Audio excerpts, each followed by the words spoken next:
Jordan lagi galau. Jadi teman gue lagi galau, gue harus menemani. Iyalah pasti. Jadi ada teman yang galau. Boleh Kak Jordan agak lurus? Pada saat temenin outcast ya. Gue nih orangnya penerima galau-galau. Kalau untuk cari pengganti, saya seorangnya bukan yang Depan Kak Jordan. nyari baru banget putus, nyari lagi enggak. No, saya itu justru jujur susah move on. Saya lebih baik fokus diri dulu saya sendiri. Nanti kalau hati saya udah rentan, Allah memberi jalan yang terbaik lagi, ya insya Allah aku akan mencari jodoh yang terbaik untuk hidup aku. Sebenarnya kenapa saya buat video itu? Karena Mami udah buat statement sendiri, dia udah WhatsApp aku sendiri, aku masih kata WhatsAppnya. Jadi dia sendiri yang memutuskan untuk menyelesaikan hubungan ini. Jadi bukan saya pribadi, jadi mohon maaf. Nggak tahu dia kemarin terakhir kan saya masih ke dokter gigi gitu kan. Di daerah Tangerang tuh. Nah begitu tanggal 25 itu emang sih ada sedikit percikan gitu loh. Tapi kan kita harus dewasa dong. Jangan begitu gitu loh. Kalau memang kamu hadir di tengah-tengah saya kan nggak semata-mata datang begitu aja kan gitu. Ya kalaupun mau udahan, udah mau bubar gitu, ya ngomong baik-baik kita respon, kita bicara baik-baik kan gitu. Biar orang nggak salah menilai apa-apa, nggak ya gimana sih ininya. Harapan saya sih kayak gitu.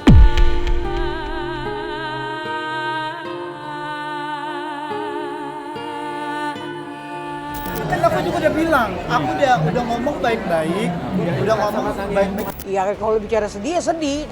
Cuman ya kalau aku orangnya gitu. Kalau orang udah nggak mau sama kita, ngapain juga kita paksainnya kan gitu. sama Mami, cuma responnya Mami juga kan seperti itu. Ya jadi ya nggak bisa dipungkiri dong, bener nggak? Ya udah, mungkin keputusan beliau ya memang seperti itu. Ya udah, makanya saya terima kayak gitu. Dan dia sendiri juga yang mengatakan kalau dia mau bilang ke semua media, ke semua infotainment kalau dia mau memutuskan, oke, sekarang gue sama lu udah gak ada hubungan lagi ya. Gue pengen ngomong di depan media semuanya seperti itu. Ya udah sok silakan. Makanya sampai detik ini dia tidak tentang masalah itu. Ya udah, akhirnya saya memberanikan diri. Ya udah seperti itu. Saya ditantang seperti itu. Ya udah saya gas. Saya ditantang seperti itu. Ya udah saya gas.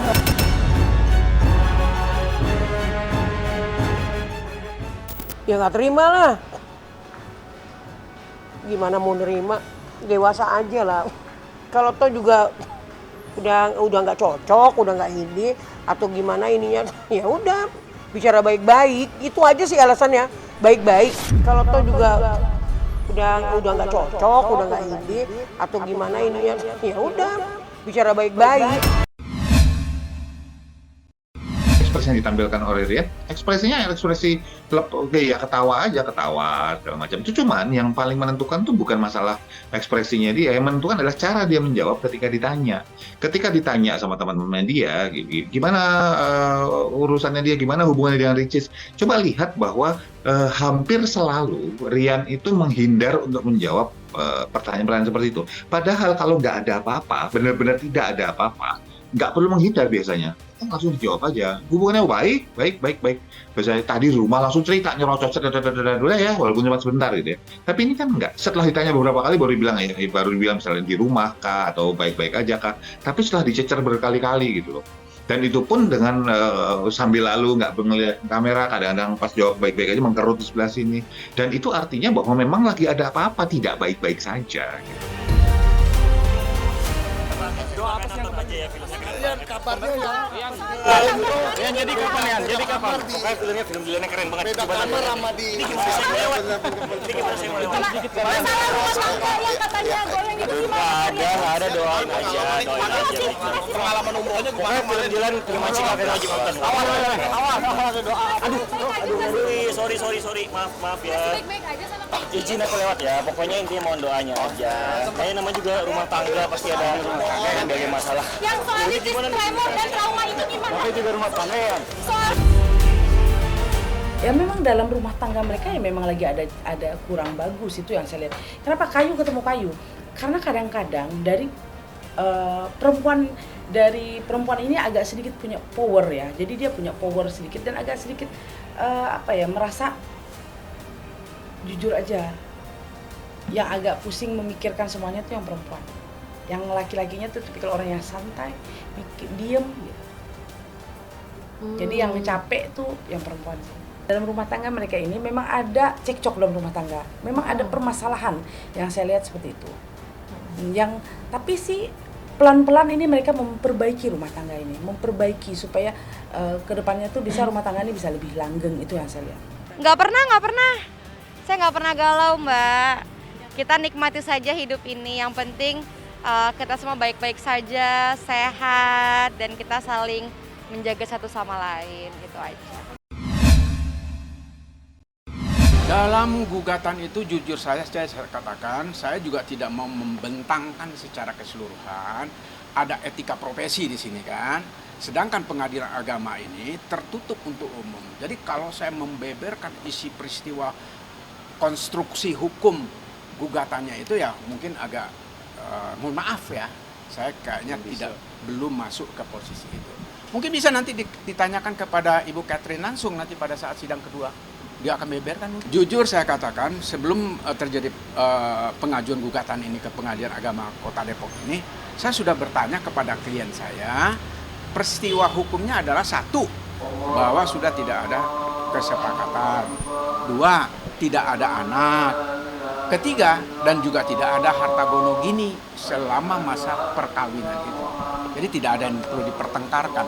Jadi pure gugatan Ibu Catherine ini hanya sebatas mau bercerai secara baik-baik. Untuk masalah nafkah, saya rasa itu menjadi hak istri ya. Hak ida yang disampaikan dan mut'ah itu kan menjadi hak istri. Tetapi untuk secara nominal, saya rasa saya tidak ada kewenangan untuk berbicara di depan khalayak publik ya. Itu menjadi pribadi ya klien kami. Catherine hari ini tidak hadir karena ada kegiatan. Jadi ya dia sudah sampaikan ke kita bahwa tadinya emang rencananya akan hadir ke sini untuk menghadiri sidang pertama, namun ada kegiatan yang nggak bisa dibatalin. Jadi akhirnya ya udah, nanti diharapkan di sidang kedua kan ada mediasi nih. Jadi Bu Catherine juga mengharapkan bahwa Pak Idam nanti hadir, bisa bertemu. Nah disitulah harapannya biar bisa ketemunya. Jadi hari ini tidak bisa dulu. Kalau masalah komunikasi antara penggugat dan tergugat, saya sampaikan ini masih keadaan dalam normal, keterikatan suami istri masih berlangsung. Artinya tidak putus hubungan antara penggugat dan tergugat. Masih sering bertanya, masih sering menanya sehat atau tidak. Komunikasinya masih tidak pasif ya, tapi aktif dua-duanya. Saling bertanya. Kalau keinginan dari klien saya sebagai penggugat, dia hanya menyampaikan karena perkara ini sudah berkali-kali diajukan ya. Pertama diajukan di Jakarta Selatan. Endingnya perkara ini tidak selesai dengan baik, gugur. Terus kemudian diajukan lagi di Kota Depok ini. Tujuan utamanya ada 2 poin yang disampaikan kepada saya. 1, mau berpisah secara baik-baik. 2, tidak menimbulkan silang pendapat antar penggugat dan tergugat. 3, bahwa rumah tangga ini sudah keadaannya tidak mungkin dipertahankan menurut Ibu Catherine sebagai penggugat. Karena sudah terpisah rumah, terpisah pulau ya, terpaut jarak juga. Nah dia bersikap ya sudahlah kita bercerai aja secara baik-baik. Artinya memenuhi standar dari hukum agama maupun hukum negara yang dicari oleh Bu Catherine.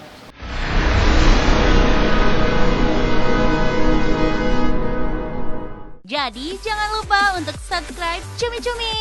Ditekan ya tombol lonceng merahnya.